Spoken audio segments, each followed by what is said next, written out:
it's Michelle from Scrap Secrets and welcome to another technique video. So today I'm going to show you how to do layering stamps with Sunny Studios Berry Bliss stamp set. Now, I just did the strawberry and tried it out and didn't really get it lined up 100%. It's a little bit hard sometimes to do in a video because I feel like sometimes it takes a little bit longer to get lined up. So I'm going to do the best that I can, but it's really more about the technique and showing you how to do this if you have 3 of the shades of the color that you need, and then again how to do it with 2 shades to create what looks like you use 3 different colors. So we're going to do the cherries because the strawberry has 4 layers and I just think that cherries might be a little bit easier to line up than the strawberries, but we will see. So this is the first time that I've used this set. So we're going to line up here. Let me show you before I start my stamping.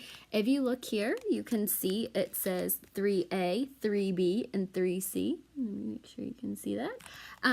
And so it tells you which layer to use. So you're going to want to use the most solid. If your stamp set does not have these marked, you want to use the most solid stamp first, then the one that has a little bit of white space, and then the one that has the most white space. Because what's going to happen is this is going to be, you're going to want to start with the lightest color, and this is going to be where your shadow, your light base is coming in. This is going to be where your medium shade is, and then this is where the light is going to be hit. This is going to be the darkest area of your image. So this really helps when you think of it that way. To the most solid image is the lightest, the most open image is the darkest color. All right, so let's start with the cherries, and we're going to use 3 different colors of ink. Let me actually just put these a little bit closer to the actual stamped image so the paper doesn't move as much. I did order the Misty bar magnet, which I'm so excited about getting from MFT. They did not have the stamp corners, which I'm upset about, but I'll get over it and order them eventually when they come back in stock. So anyway, we're going to be using Hero Art's Mid-Tone Pale Tomato as the first layer. So this is going to be, like I said, our lightest layer. And we're going to, this is the Tonic Studios Tim Holtz Stamp Press. I think that's what it's called. It's called the Stamp Press, but it's definitely Tonic Studios, Tim Holtz Tonic Studios. Okay, so we get a nice image. This image isn't, I didn't get it all the way, but that's all right. So now I'm going to take my baby wipe. I normally have my Norwex cloth, but I am doing laundry, so it is upstairs in the laundry getting washed because I had the girls and they were stamping and we have so many stamps and it's so dirty. So the next layer is going to be that layer B, 3B, and we're going to just try to line this up to the best that we can so that it looks, okay, so this goes right in there. So there are some guidelines that can help. Mine's very squeaky. Okay, so then the next layer that we are going to use is the MFT Red Hot ink. So let me show you real quick. You're going to notice that there are some white spots in there. That will be where the first color, the pale tomato, will shine through. Again, that'll be like the highlight on the cherry. Okay, not bad. You look at it, I think they came out pretty good. So that was a good lineup. The cherries seem to be a little bit easier. Probably to practice on, you want to do more symmetrical items or objects and probably smaller ones. If you look and see on there, hi Fred, they are easier to line up than some of the other ones.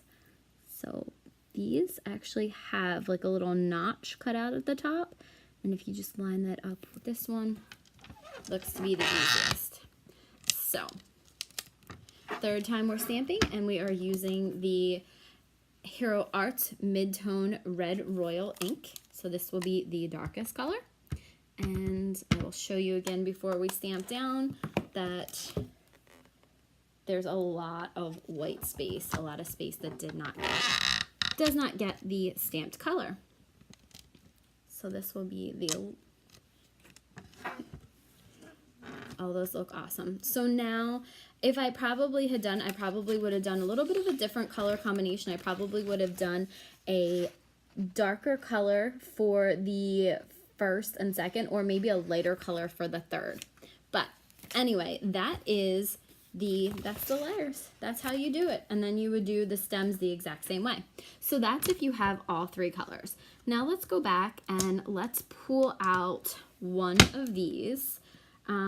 Let's actually change this up. Let's get a little bit lighter color than the Red Royal. So I have some other colors here. So that's not really lighter. This Wild Cherry, maybe we'll do this type of, okay.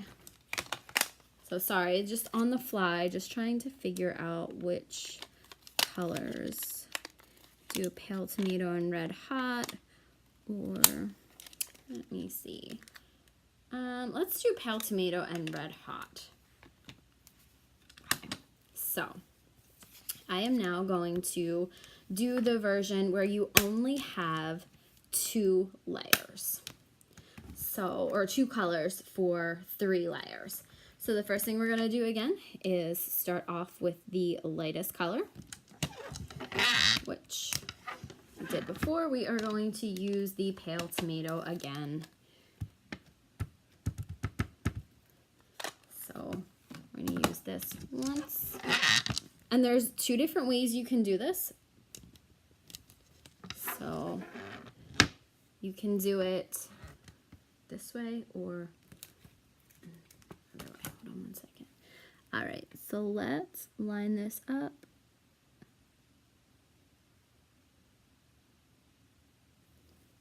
Okay. So with this version, we're going to take the Pale Tomato and we're going to ink it at once. So now it's just really going to stamp right on top of it. Just going to darken up those layers. Now that one layer will still have a little bit, if you notice, it'll still have, let's see if you can see a little bit of that highlight. The light's really bad in here. Okay, but once we do it a second time, and I got the stamp a little bit off, but that's okay. You're going to notice that there's going to be a little bit, it's going to be less subtle, obviously, than the other one because the colors are a little bit different.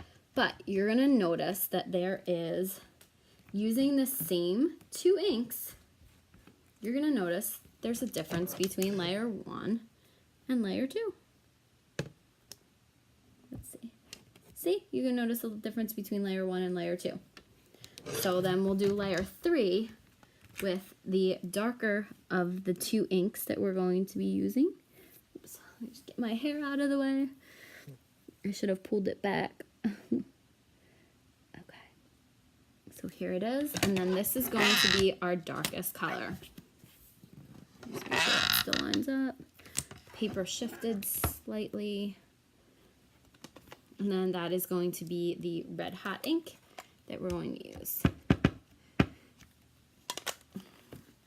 So now this probably won't show a huge difference between them because I feel like the colors were not that drastic. Oh, it does. It actually does show a pretty good difference.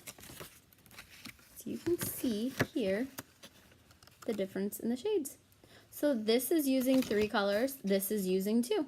So you can double stamp. Now, we double stamped the second layer. What you can do is use, like, just say the Pale Tomato for the first layer, use the Red Hot for the second layer, and then the third layer you just do 2 stampings of the Red Hot. So you can do it either way. You can do the lightest 2 times the lightest, then the darkest, or you can do the lightest, darkest, and 2 times the darkest. That's 2 different ways that you can get the effects of these stamps if you don't have enough colors to do for, 3 shades or however many shades are necessary to create the stamped look that you're going for when you do layering stamps. This will work with any kind of layering stamps. So try everything and anything out. I know MFT has a bunch of them. I know that Sunny Studio has a lot of them, and they're very realistic. I love their Christmas ones. I actually used the branch and the ornament for Christmas cards 2 years ago, and I got so many compliments on them, the ones that I sent out to friends and family. So layering stamps are so much fun. They do look a little bit intimidating because there are more, steps than using a regular stamp, but look at those finished results. I mean, once you put the stem on the cherry and everything, and I could do that. So there's 2 different versions of the stem. And then it shows you here, it's 1F and 1D and 1E, and there's actually, 3D, 3E, and then 3F. And the 3F is the very top of the stem, so you could actually do like the very top of it a little bit darker. But awesome, very awesome stamp set. So I encourage you guys to try it out. This is a great technique, and there's so many different things you can do with it. There's a lot of great layering stamps out there. Hope you guys try it. If you do, link your videos and show me what you guys have done, or send me a message and on Instagram, or post it and tag me. Would love to see what you guys do with any and all kinds of layering stamps. Thank you guys so much for watching. If you have any comments or questions, please feel free to leave them below. If you guys aren't subscribed, hit that subscribe button and you will see new videos whenever I get around to doing them. I haven't been doing a lot of them lately, mostly haul videos, but I am going to start doing more Technique Tuesday videos and probably start back up the Sketch Sunday. So thanks again, and I'll see you real soon. Bye!